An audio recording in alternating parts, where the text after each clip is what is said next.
Hello guys! So the more time it passes, the messier my bench becomes. You should get used to it. This is my mock-up final version of my electrolysis vat to produce hypochlorous acid. I am using a repurposed IKEA container. I decided to do so because I want to make sure that this version of my final electrolysis vat is actually satisfactory to me. So before I drill holes in a new IKEA container, I wanted to try this method on an old one. I used 10mm drill bit so that these graphite electrodes that I bought off AliExpress, which are 10mm by 100mm, can stick right through, as this one does, and this other one does too. The reasoning behind this kind of disposition of the electrodes is that not all the time I want to fill the container up to the top. Sometimes I prefer to use less solution, and by sticking the electrodes from the top of the container, I might get them wet only on the tip or not at all, while placing the electrodes at the bottom of the vat makes it so no matter the quantity of the liquid I put inside the container, they will always be totally submerged. Also, I am going to make this the anode, because the anode is where chlorine gas is produced, and the longer the path the chlorine gas has to follow through to get outside of the water, the higher the chance for the chlorine gas to produce hypochlorous acid. So the very bottom will be the anode. Also, the anode will get corroded with time, as I explained in my previous video, and this electrode needs to be replaceable. And since I am going to use hot glue gun to seal the passage of the electrode to the container wall, I can reheat the hot glue and take out the old corroded electrode to put a new one inside. I am now going to show you the method I use to connect these wires to the electrodes.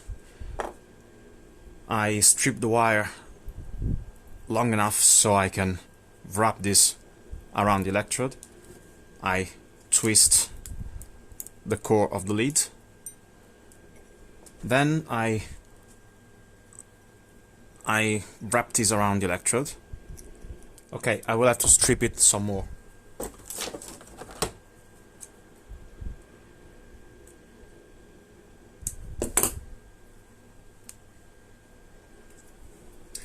This should suffice.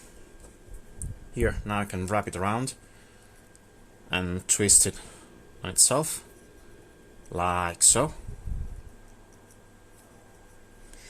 You want the longest part of the electrode to be inside the solution, so you don't need to wrap the lead far from the opposite tip of the electrode. So I just leave a little amount of free tip. I use my soldering wire to paint the flux on the lead, like so.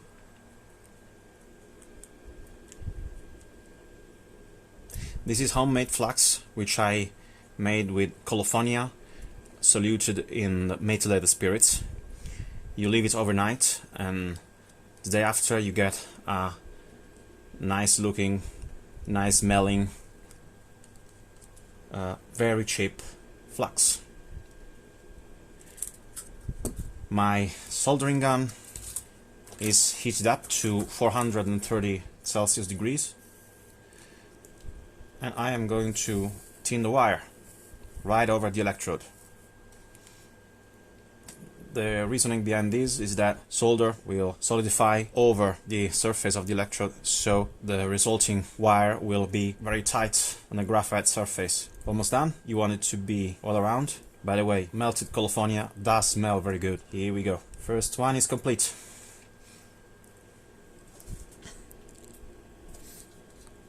As you can see, well, if the autofocus helps us, yeah.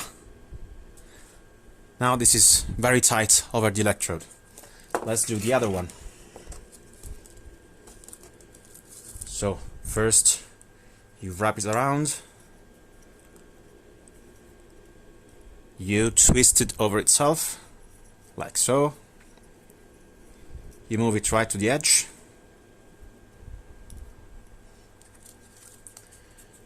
Gently and abundantly cover with flux, like so.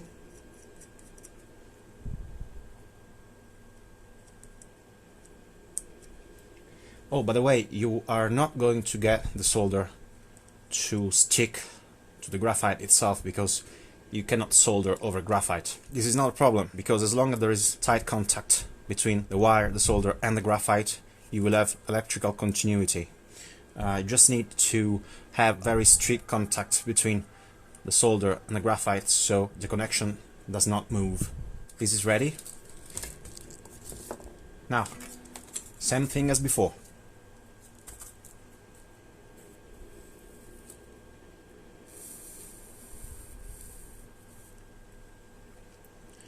Trying to get this as close to the camera as possible.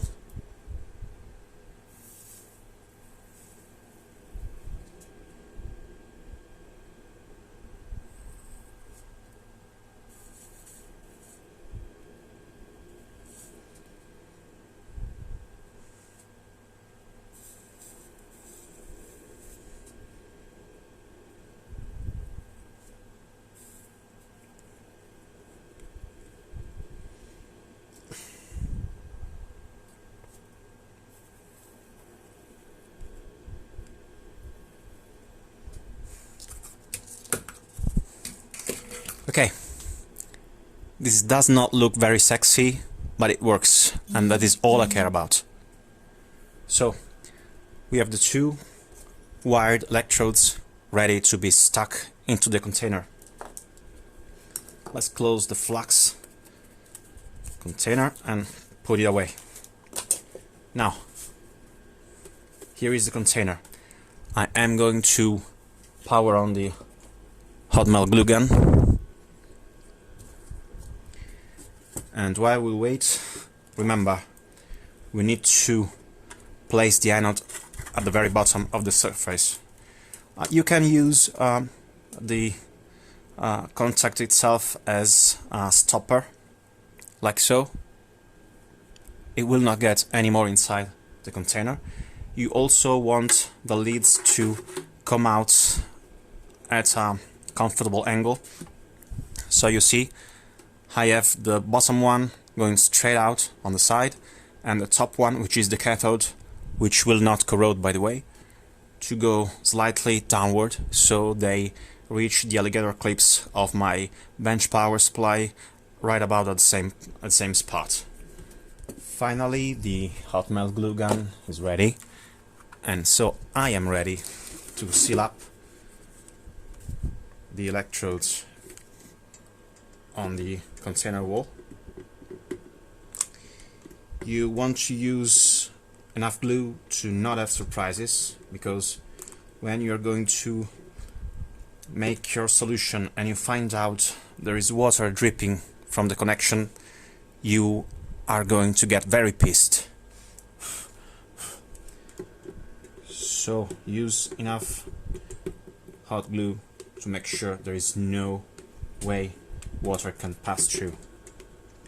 You can still reheat it to adjust the position of the electrodes, or to remove the anode altogether if you need to change it after extreme corrosion has occurred.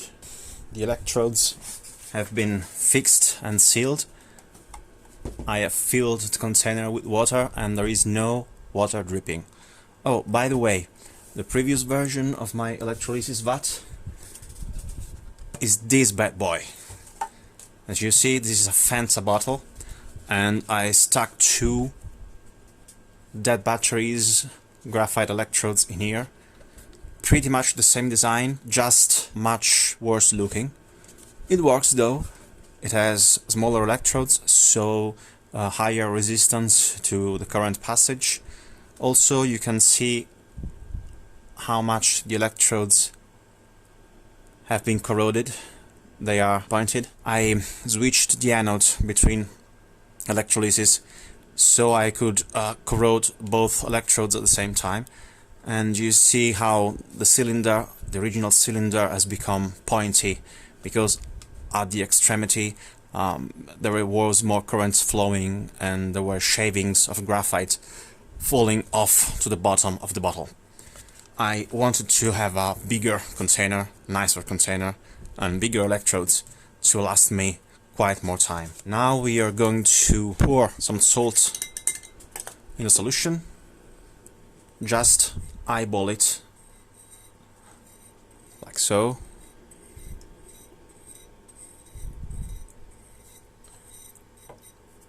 And a little bit vinegar to lower the pH.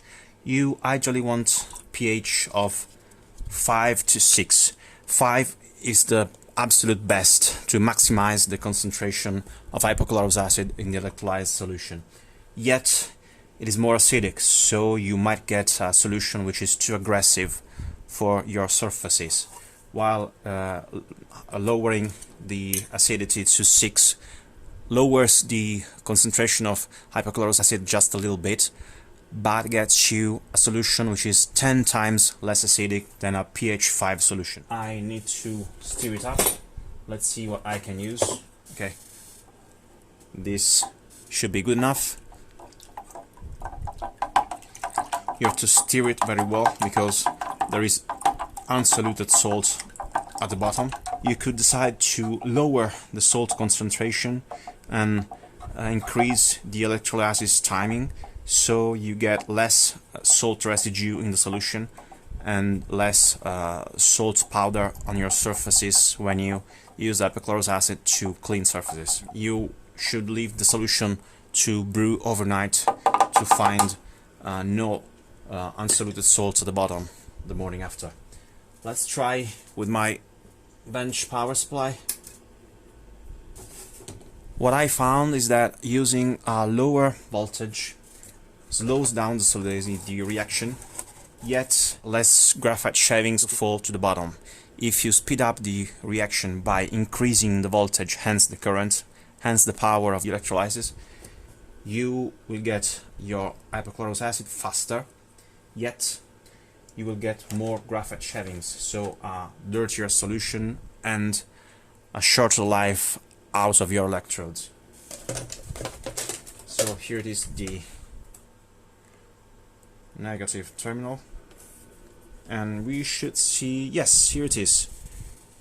We see hydrogen coming out of the cathode, which is the up one, and a fainter mist of chlorine gas coming out of the anode at the bottom. I hope you found this tutorial helpful, and by the way, as you see, my hands got dirty because graphite is actually a big pencil. So as long as you manipulate the graphite, you get graphite on your hands. And bye bye, see you next time.